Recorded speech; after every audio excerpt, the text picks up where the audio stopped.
Deck the halls with boughs of holly. La la la la la la la la.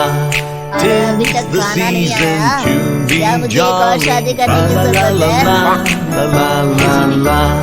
Don we now our gay apparel. Fa la la la la la la la la. Roll the ancient Yuletide carol. Fa la la la la la la la. While I tell of Yuletide treasure, fa la la la la la la la, fa la la la la la la. इसे तो गांव के बाहर निकाल दो। नहीं नहीं जमींदार साहब, ये क्या बोल रहे हैं? ऐसा नहीं हो सकता। मेरी बेटी मासूम है, इसे अच्छे बुरे की समझ नहीं है। अरे कहाँ जाएगी ये बेचारी? कहाँ जाएगी? इतनी चिंता है तो पूरे परिवार का गांव निकाला कर देते हैं। बेचारे पूरे बसे बसाए परिवार को गांव छोड़ना पड़ता है।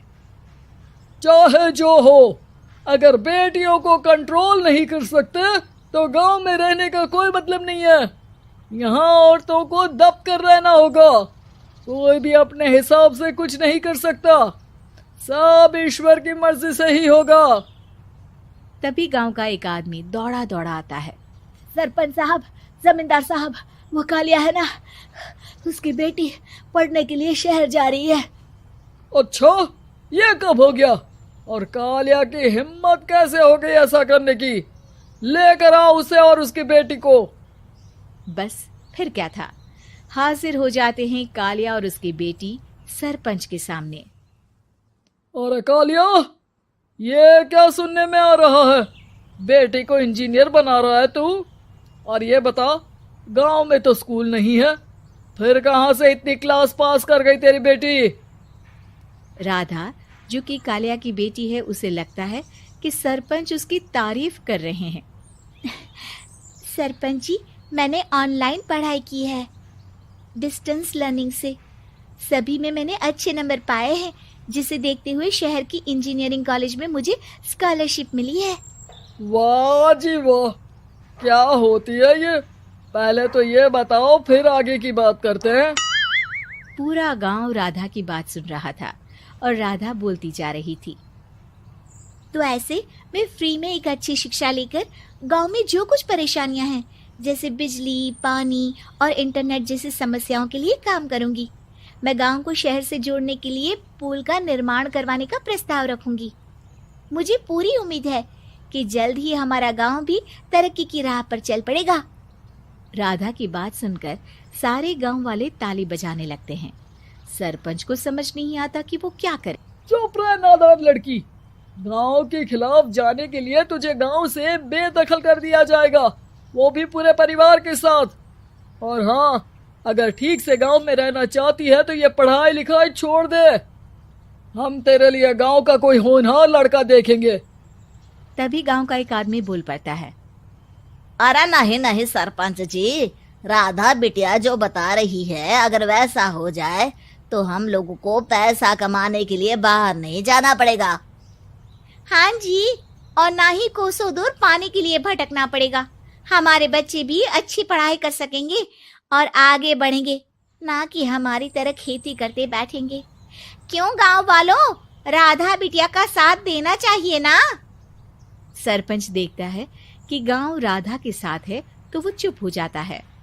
वो घर आकर अपने सलाहकार से बात करता है, जो बहुत ही चालाक किस्म का इंसान होता है।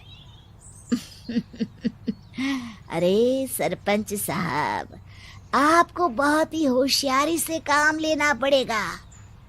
एक बार गांव तरक्की कर गया, यहाँ के बालक पढ़ लिए तो कोई ना पूछेगा आपको।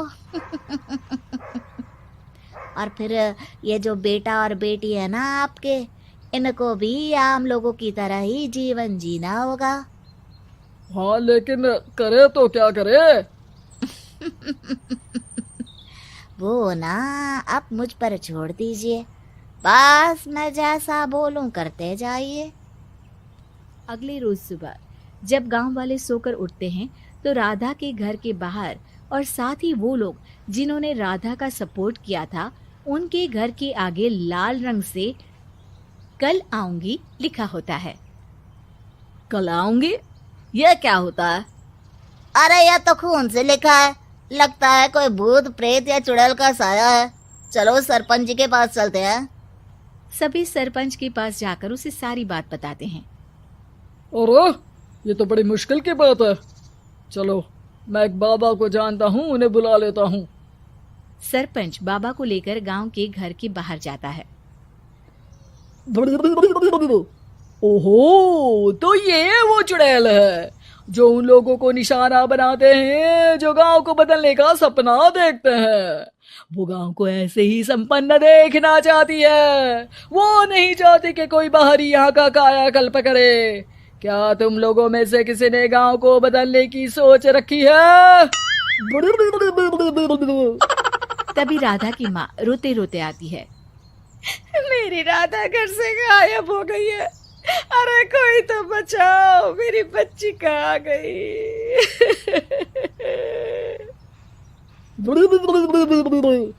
ले गई वो चुड़ैल, तेरी बच्ची को ले गई। अब वो उसे श्रापित करके छोड़ेगी, उस पर चुड़ैल का साया हो जाएगा। तभी बुरी सी हालत में राधा भी वहां आ जाती है। उसके बाल चुड़ैल की तरह फैले होते हैं और कपड़ों में खून लगा होता है।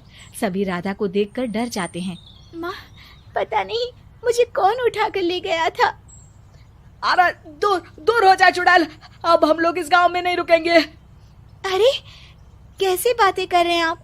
कल तो आप मेरे भरोसे गांव का हुलिया बदलने, अपने बच्चों को पढ़ाने और तरक्की उन्नति की बात कर रहे थे, तो आज क्या हो गया आपको? ये फिर तुम लोगों को बहकाएगी। ये चुड़ैल गांव में आ चुकी है, ऐसे ही ये तुम्हारे घर के बच्चों को भी ले जाएगी। गांव वाले राधा को गांव से बाहर निकाल देते हैं। उसके माँ बाप रोते रहते हैं लेकिन गांव वाले नहीं मानते। मैं भी अपनी बहन के साथ गांव के बाहर रहूंगा, लेकिन वो पढ़ाई नहीं छोड़ेगी। वहीं सरपंच के घर पर सलाहकार कहता है। देखा, सांप भी मर गया और लाठी भी नहीं टूटी। लेकिन अगले ही दिन सरपंच के घर के बाहर भी वही शब्द लिखे होते हैं और फिर सरपंच की बीवी कहती है, हमारी बेटी को किसी ने अगवा कर लिया है। तभी राधा का भाई वहां आ जाता है। अरे गांव वालों, मैंने सरपंच जी की बेटी को देखा था। वो चुड़ैल उसे उठाकर ले जा रही थी। अरे क्या मजाक कर रहे हो? नहीं नहीं सरपंच जी, आप नहीं जानते। वो चुड़ैल अब आपकी बेटी में आ जाएगी, जैसे राधा के अंदर आ गई थी। तभी सरपंच की बेटी वैसी ही हालत में वहां आती है जैसे राधा आई थी। पापा, पता नहीं कैसे मैं गायब हो गई थी। चुड़ैल, इसके अंदर भी चुड़ैल का साया है, मारो इसे। अरे नहीं नहीं, इसे भी राधा के पास गांव के बाहर ही भेज दो। अरे चुप रहो, मेरी बेटी कहीं नहीं जाएगी और चुड़ैल वुड़ैल कुछ नहीं होता है। अरे कैसे बात कर रहे हो सरपंच जी? आप तो बोल रहे थे कि आपका फैसला भगवान का ज्ञान होता है, तो अपने पर बात आई तो अब आप ऐसे बोल रहे हैं। अरे ना ना ना, आपको अपनी बेटी को त्यागना ही होगा। अरे बुलाओ बाबा को। राधा का भाई बाबा को ले आता है, जिसे अब गांव वालों के डर के कारण सच बोलना पड़ता है। मैं कोई बाबा नहीं हूँ, मैं तो मोची था। ये सलाहकार महोदय ने मुझे कहा था एक्टिंग करने को। अब वो मुझे पैसे देने वाले हैं। अब मुझे माफ कर दो। गलती हो गई, मुझे माफ कर दो। तभी वहां राधा आ जाती है। देखा सरपंच जी, जब गांव के बच्चे साक्षर होंगे तो आप जैसे लोगों की चालाकी नहीं चलेगी।